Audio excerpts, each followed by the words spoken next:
Hi, thanks for tuning into Street Life Reviews. I'm Natasha and I'm back at it with the review and discussion of The Ministry of Ungentlemanly Warfare. I got to see the movie a bit early on April 13th, but it actually comes out on April 19th, and I was glad that I did. I love movies like this where it actually combines several things that I like.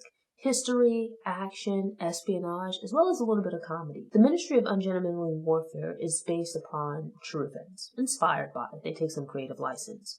Basically, during World War II, German U-boats had blockaded much of the coast of the UK into the Mediterranean as well as the western coast of Africa, and this prevented America from being able to provide supplies to the UK, which was causing some problems on the part of the British because to continue fighting against the Nazis, they needed reinforcements, they needed supplies, and with their supplies dwindling, they were getting into a pretty tough spot. In addition, while up to this point America had remained officially neutral, there was hope and expectation that America would eventually become involved in the war. By this time, the French had pretty much been overrun, and Britain was fighting back, but they needed help. With the German blockade, it would have meant that American vessels would run the risk of being attacked by the U-boats if they tried to breach the blockade. At the same time, with Great Britain kind of fighting off the back foot, America wouldn't necessarily want to go into the war if it was looking like Britain might lose or if they were close to giving up. So up to this point in history, you didn't have much in the way of espionage, or at least not the secret organizations along the lines of what we have now. And so with the Germans, you basically had where they had submarines, where in order to submerge and then surface, it required these air filters of sorts, a device that would allow for the exchange of oxygen and carbon dioxide, which allowed the U-boats to submerge and surface. And so as part of that, you had this supply vehicle, basically a boat that would distribute these filter cartridges to the U-boats. And so Churchill, along with some other government officials, Ian Fleming was one of them, came up with this idea to try to sink the ship that was replenishing the U-boats, hoping that by sinking the ship, it would disrupt the supply chain for the U-boats, causing problems for them where either it would take them out of commission or make it that, it would delay them getting the necessary resources that they needed. And so with that, they developed this top secret mission that would come to be known as Operation Postmaster, which is what we see in the film here. The film is highly fictionalized, but it is based on real events that took place. So Churchill and these other officials, like I said, one of which was Ian Fleming, who would go on to create the James Bond character, at the time, he was working for the British government and was part of this team working with Churchill to develop this secret mission. Basically, the plan was for a group of operatives to work together to destroy this Axis vessel that would be anchored off an island known as Francisco Po, which was located off the coast of West Africa. The island was under the control of the Axis forces. It was a Spanish island, I believe. But at the time, you had German, Spanish, and also Italian officers and sailors on the island. They kind of put together this group of 5 operatives, as well as some allies who were sent to the islands in advance to disrupt operations.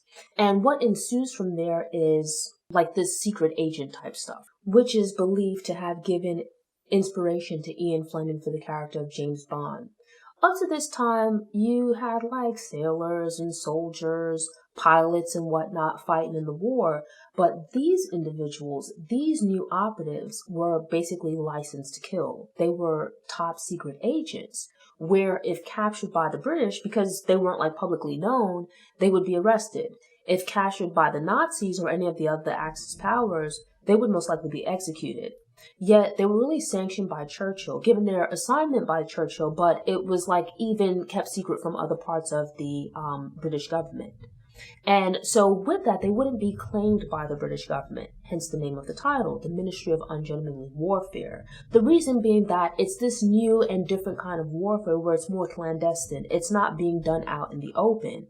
These aren't operatives who are necessarily fighting one-on-one against other soldiers or other sailors. It's espionage, so they're creeping around, they're gathering information.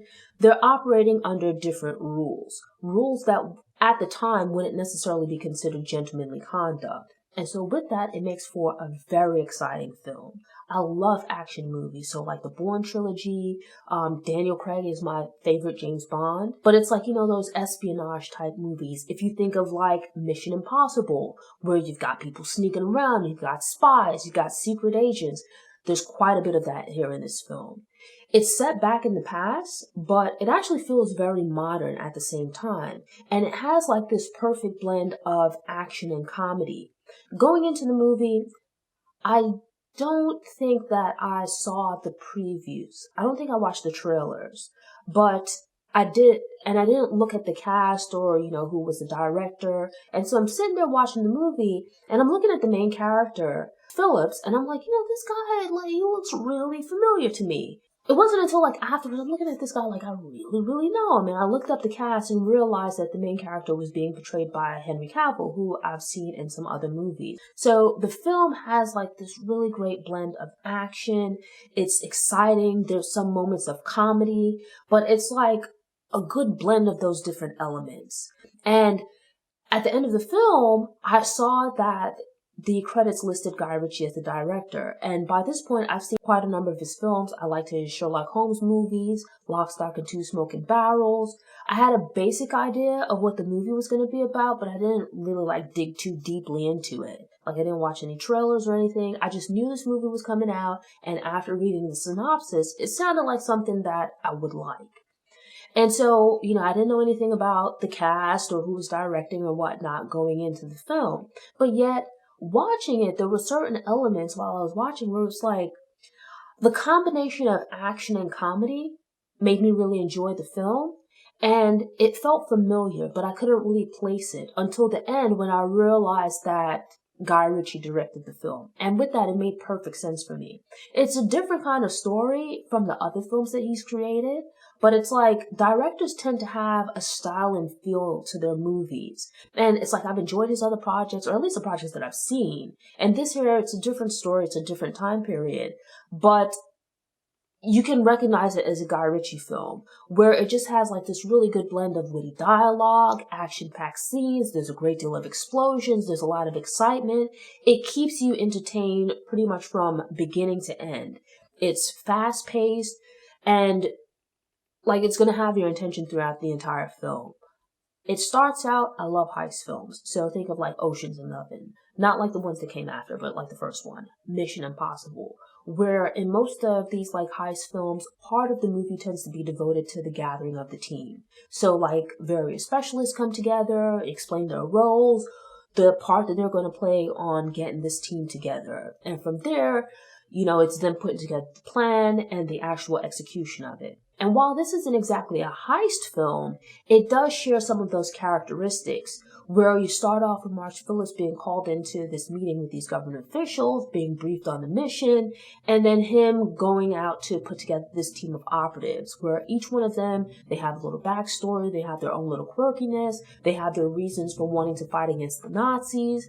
And so, for the most part, the main core of the group comes together rather quickly. But it's like, they have these little like funny backstories, and then when they all get together, the last member of the crew is Appleyard, who's been captured by the Nazis. And he's being held on, I believe it's an island, where there are like various Nazi soldiers and whatnot, and the start of the mission is basically going to rescue Appleyard because they need him to carry out this mission. He's like a great sailor. And so it's like a smaller scale version of the operation that's going to come at the end. But it gives you a good setup, a good indication of just how exciting the rest of the film is going to be. As they go onto this island, they're seemingly outnumbered, but they're like smart, they're witty, they manage to rescue Appleyard, take control of the island and whatnot, achieve their goal, and it's like, this is just the start of the mission. But the way that they do it, without giving too much away, is actually like really cool. Where even in the midst of them trying to save Appleyard, there's like little bits of comedy. There's a great deal of action as well. Now, granted, I would say, I don't think this is a film for like young kids. I would say like maybe high school age and up, because there is quite a bit of violence. Not much in the way of like sexual content or anything like that, but there's quite a bit of violence, quite a bit of discussion of violence, because it is a war movie. So just be aware of that.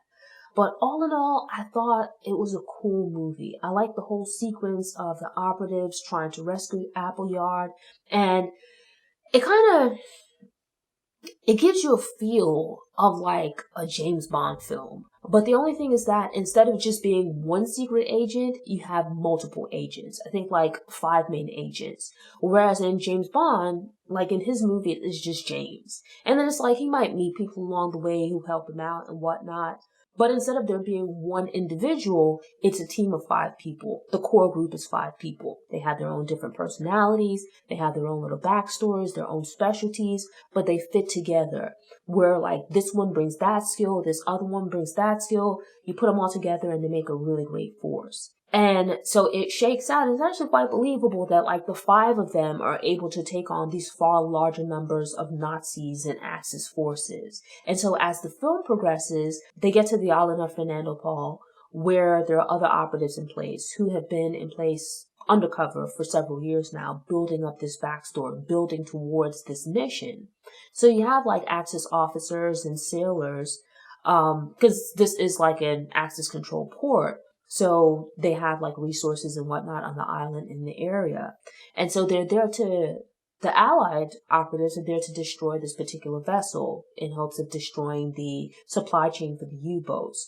When they arrive, it's like their associates are working on infiltrating the Axis forces. So building relationships, gathering information. So for example, pretty early on in the film, you have like these operatives where I thought it was actually pretty cool, traveling on a train, and they're trying to gather information about what the Axis forces have planned. And so there's like this bait and switch kind of thing, kind of like a sleight of hand situation where they get like the briefcase of one of the Nazi officers, but it's like the whole setup is really cool. They get the information that they need to then start putting the rest of the plan together. And it's like to see the different pieces come together where it's like there's some near misses where it seems like the operatives are at risk of being caught, but it just keeps you on the edge of your seat throughout the entire film. And with these reviews, I really try not to give the whole thing away so you can go into the movie and enjoy it without knowing exactly what's going to happen. But, it is based on history, but they've taken some creative license with things. But with that, I like the energy of the film. I felt like the story, it's not like your typical war film where those are generally pretty serious, because war is a serious issue. But it's not that kind of film. It's not like, Quiet on the Western Front or, Saving Private Ryan or Band of Brothers or something like that. It's more along the lines of, and even with that, it's kind of like a James Bond type film, but not really, right? Because there's more of a mix of comedy. So it doesn't really make light of war, but it puts an interesting spin on it. It adds some flourishes with the characters and whatnot that just makes the story very interesting and exciting. And the moments of comedy, everything just comes together really well for an enjoyable film. So you basically have a few missions going on, right? The 2 main missions going on, the first one is them freeing Appleyard, which then sets them up for the later mission of capturing this vessel. And I just liked how everything came together. The downside to these kinds of reviews is that these are new movies, and so I don't want to spoil them for you. But just know that going to see this, I think you'll have a great time. The acting was good, which sometimes in action movies is not always the case. The story was good. The dialogue was very snappy. You had great witty one-liners and whatnot. And I felt it was just a great blend of action and comedy. And I think it's definitely worth checking out. I think most people would enjoy it. I saw this just the day after I saw Civil War. And they're both about war, different times, but they have completely different vibes.